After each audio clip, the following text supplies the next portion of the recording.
came in to support with the expansion and updating. Expansion so that if we have not reached a place in Umuhu, Ezechi and Obohe Okike in Ikwano, I will go back to my members of my team to verify if these two communities have really been captured.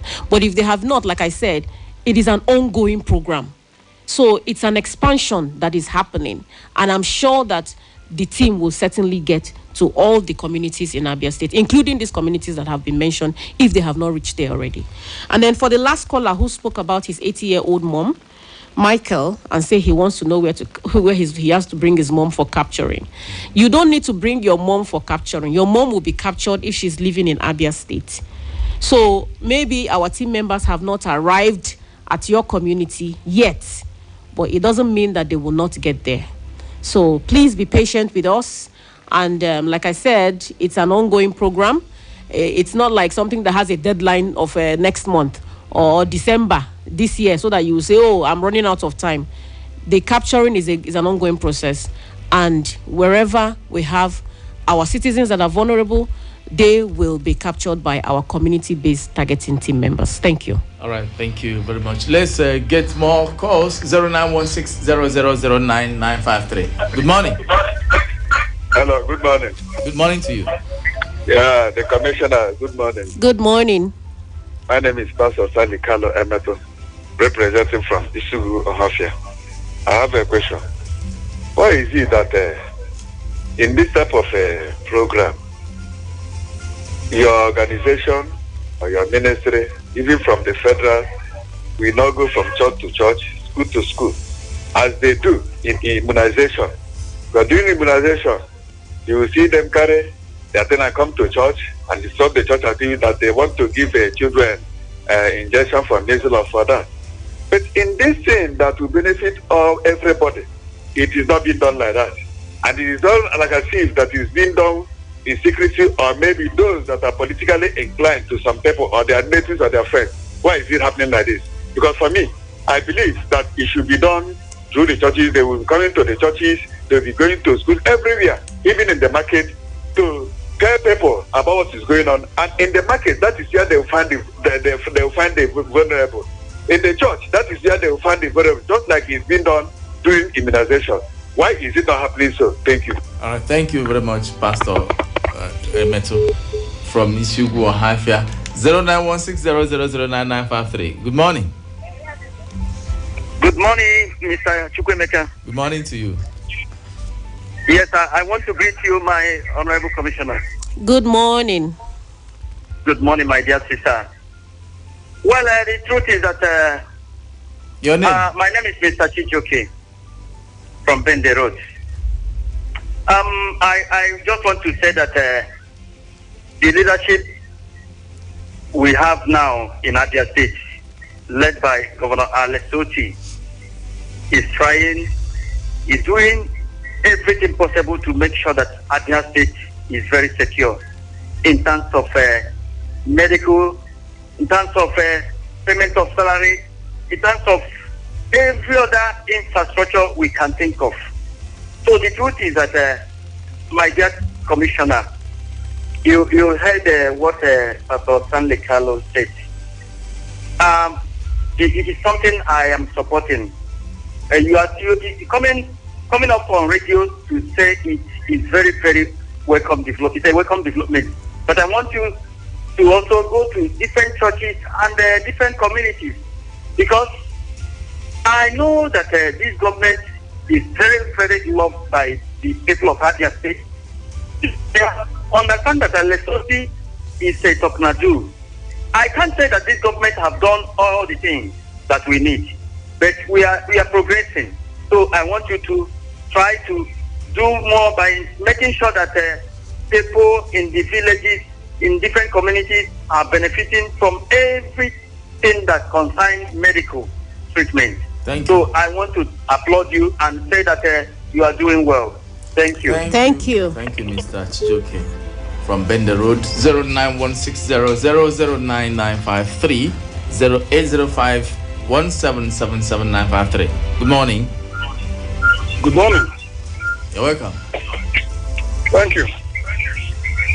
My name is Mike Okezie. Please, I want to ask if there are no other departments in the Ministry of Poverty Alleviation and Social Protection. It appears the Honorable Commissioner had bordered only on social protection. What is happening in respect of poverty alleviation? And how is the cooperative department faring with respect to, poverty reduction, especially with regard to the head of the cooperative department? Is there any crisis in that department? Thank you. That's my question. All right. Thank you very much. Thank you. Honorable Commissioner,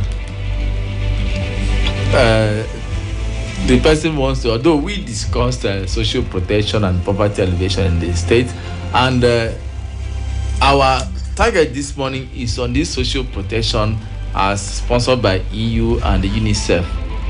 And it's from this ministry, that is where the whole thing is working from. We're not discussing how to alleviate poverty in Abia State, actually.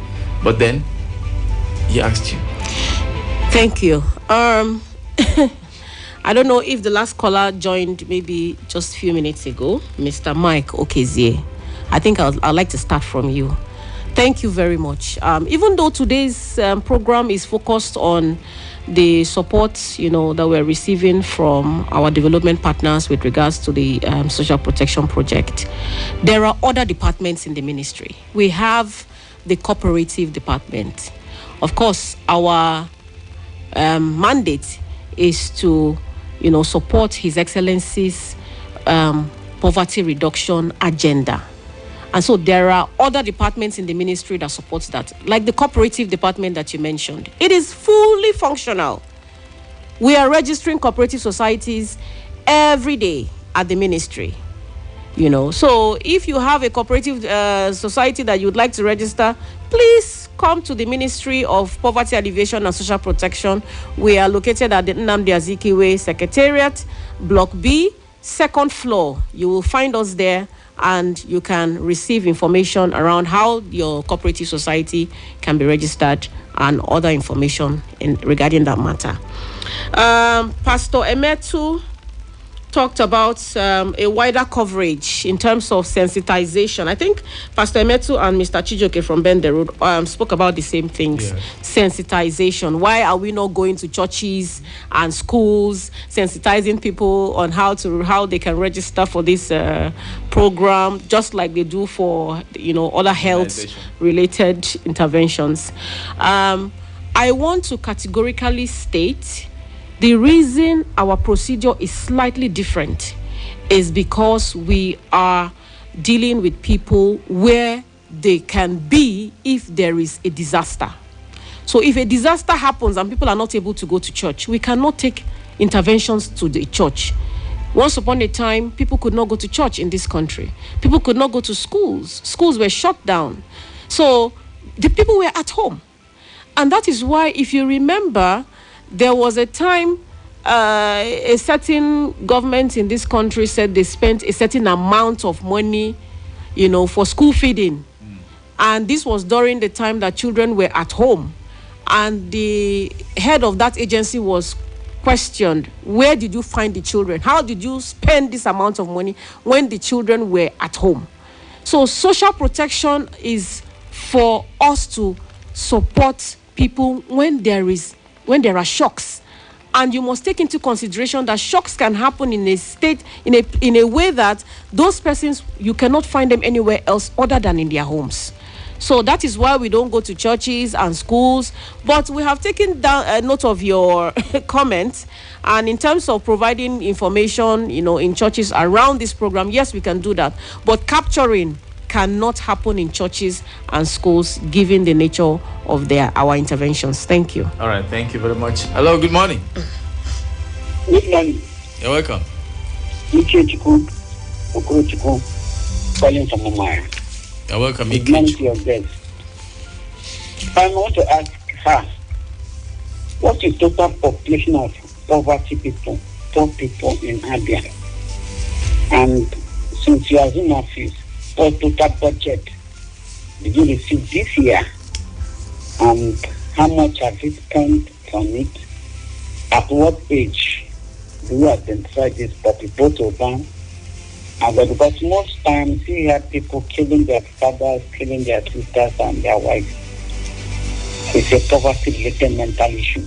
So I want to ask you, do you have empirical data to show total number of Abians or residents who are poor and they are convicted of poverty, and total allocation budget you receive so far, and how they are paid? Because most times these poverty cooperatives are used as a political microorganism within the people. Later they start sharing Indomie and Rapa instead of alleviating poverty. And what are your methods of alleviating this poverty? Thank you. Thank you very much, Ikechukwu Okorochukwu from Umuahia. 0916000993 or 08051777953. You can send to WhatsApp on 0805551693. All right, Honorable Commissioner Ikechukwu Okorochukwu asked your budget and how far you have spent it, how you determine who should benefit and who should not. Thank you. Ikechukwu, the budget is a public document. So I'm surprised you're asking me to give you the budget here. I cannot give you the budget over the radio, but it's a public document. And if you go online, abiastategovernment.gov.ng, you will find information about the budget there. In terms of the number of poor persons in Abia State, I also provided that information when I was speaking. This information is backed up, by the data from the National Bureau of Statistics that says that we have a certain percentage of poor persons in Abia State, 31% over our population of 5 million people. And that number is, we have not even captured, beneficiaries up to that 31%. And that is why we have this expansion and updating of the database or the social register currently ongoing. So I hope I have been able to respond to your questions. Thank you. All right, thank you very much. 0916-0009953, 0916-0009953, or 0805-1777-953. All right, let's take some comments from Facebook. Divine Ndoka. It's a beautiful morning to you, right, Honorable Speaker Chukwuemeka, and our guest in the studio, Mrs. Ngozi Felix, the Honorable Commissioner for Poverty Alleviation. I am Divine Ndoka Nwamadubonjoala, a voice from Mbato Formation Kingdom. No more. Said my take on the program is these are categories of people whose major occupation is farming. Okay, in the rural areas. Okay, there is need for state to ensure that all Farmers Association of Nigeria Abia State chapter works with should be community heads. Okay, Cassava Growers Association Abia State chapter should be given a mandate to cultivate more, with government giving them a land, do preparation and allow them farm on it. Then get off takers that will make it easier for the farmers to return back to farm in the next season. Okay, I think he's referring to how to alleviate poverty through the local farmers, Rice Farmers Association. And then he said, Omodo of Feme has a good land for farming. Government should revisit, scale up. Okay. He's actually advocating for his community. All right, thank you, Divine Ndoka Nwamadubonjoala. All right, now he talked about agriculture. Is there anything your ministry is doing, maybe in collaboration with the Minister of Agriculture, to use farming and agriculture to alleviate poverty in the state? Absolutely. We have, our people are mainly smallholder farmers. And that is one key sector, that His Excellency is focusing on in terms of development. If you recall, in 2024, we sent a number of farmers to Nasarawa State for training under the CSS farms. Of course, this is under the Ministry of Agriculture. And when they got back to Abia State, they were supported with grants. It's a process that is ongoing. Of course, they're also being supervised. And for those who need additional funding, they are provided with that. So we are, supporting what, is happening in the agricultural sector, knowing that this is also another window through which we can, reduce poverty and ensure that our people are self-reliant in terms of also food security, in the state.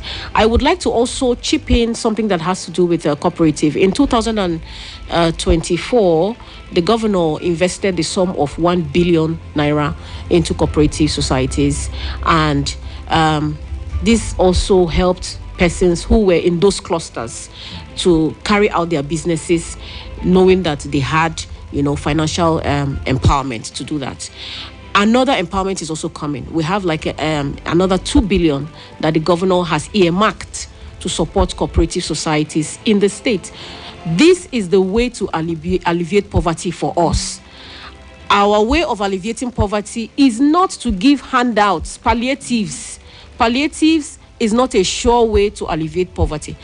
Our style and method of poverty alleviation in Abia State is to empower our people, to create the enabling environment, empower people in clusters, in groups, individuals, so that they can be self-reliant financially and economically. So that investment has also been earmarked, and people need to take advantage of it to ensure that they have a vibrant, active cooperative society, in their local communities and wards. Thank you. All right, let's see if we can squeeze in one or two more calls before we wrap it up on the show.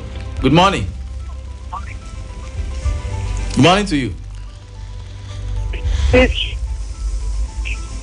Hello. Hello. Yeah, good morning. It's from Umuhezek. Who?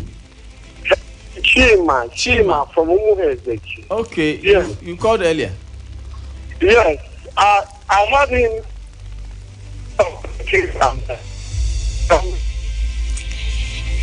Hello, Chima, your voice is breaking, or we can barely hear you. Okay. Hello. Okay. Hello. I think it's better now. Go ahead. Can you change your location? Just move away from where you are. Okay. Hello. All right. Hello. Yes, go ahead.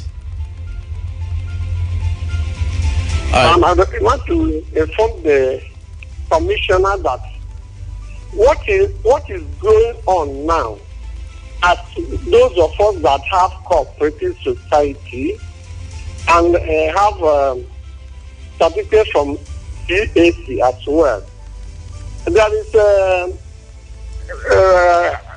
we are asked to apply for loan in the government house. But till now, we have not seen anything. If you go to the ministry, they will tell you that nothing is happening. But I want to ask the commissioner, will there be any hope for us, those of us that have viable cooperative society and are registered with the CAC, which I have made my business studies known to the governor. I sent my business profile to the governor. Till now, I've not seen anything. All right. So I'm asking the commissioner if he is able to assist me to go through my business estimates and see, because I've applied to establish. All right. We got your question. Just listen. I want to know if the commissioner can assist me to go through this. Well, listen to her response. All right. Thank you very much. And Commissioner, before you respond, there is a message here that it said my neighbor got alert and I didn't. We both suffer. If someone feels cheated, what's the phone number or office they can report to? Okay. Let me start with Mr. Chima, who called earlier.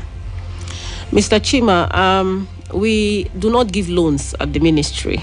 If there is a process or wherever you have submitted your document for a loan, I would advise that you reach out to that organization to verify, what has happened to your request. So I cannot respond to your application, your loan application, given that it's not our mandate.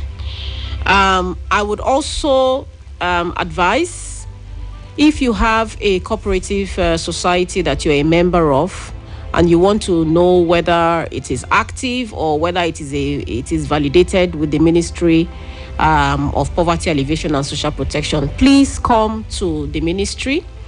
We are at the Nnamdi Azikiwe Secretariat, 2nd floor, Block B, to check if your cooperative society is validated, active, and running. And if there is other information that we need to provide to you as to what you need to do or what your members need to do, then we will give that information to you. The other question around if you did not get the somebody got an alert and his neighbor he didn't get. I don't know what kind of alert it is. Number one, we are not responsible for giving alerts. Because I think it's from cash transfers, and they're both vulnerable persons. So, like I said, if your neighbor got alert and you did not, it's possible you did not qualify.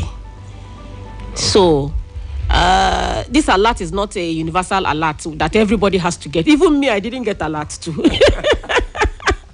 Because you're not vulnerable. Exactly. So it's possible your neighbor is vulnerable and you're not vulnerable. That's why you didn't get alert. I listed out the criteria of people, the group of persons that we are reaching out to, and the criteria for their selection. So if you didn't get alert, it means that maybe you don't fall within that group or criteria. Thank you. All right, thank you very much. Peko Parukuibeku said the voice of Bahori, and good morning, Chukwuemeka, and your guest. Your discussion on social protection is truly enlightening. Looking forward for more. All right, thank you very much. At this point, we won't take more comments or phone calls because the Honorable Commissioner will have to go for some other assignments. In 30 seconds, Honorable Commissioner, your parting words to Abians, Nigerians, and the world. Okay. Yes, we are here to serve Abia. We are here to serve Abia citizens and residents. It's a work in progress. We will continue to do our very best. This administration is people-centered, people-focused, and that is why a greater percentage of the investment is going into ensuring, that we make life better for our people. All the roads that are being built are built for people. Hospitals, schools, support in different areas. Everything that His Excellency, our dear governor, is carrying out on his blueprint. He's following his blueprint, systematically, because he didn't just put those words down. He put those words down with an intention to fulfill those promises. So I want to assure our citizens, our residents, our brothers and our sisters that you should continue to support what this government is doing.